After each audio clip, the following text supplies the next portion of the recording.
Hey everyone, and welcome back to Everything About Accounting. We just covered accounts receivable, money coming in.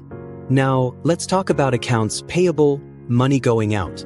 In simple terms, accounts payable, often abbreviated as A/P, is the money a company owes to its suppliers or vendors for goods or services that have been received but not yet paid for.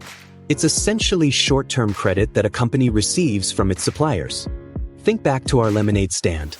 If you bought lemons and sugar from the store on credit, promising to pay them later, that unpaid amount is your accounts payable. Accounts payable is considered a current liability on the balance sheet because it's typically expected to be paid within a year.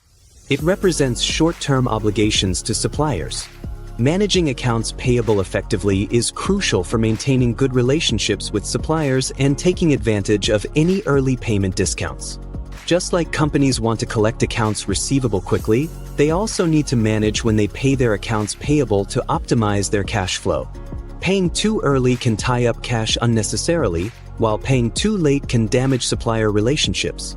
So, to summarize, accounts payable is the money a company owes to its suppliers or vendors for goods or services received but not yet paid for. It's a current liability and needs to be managed strategically. There you have it, accounts payable explained in under 90 seconds.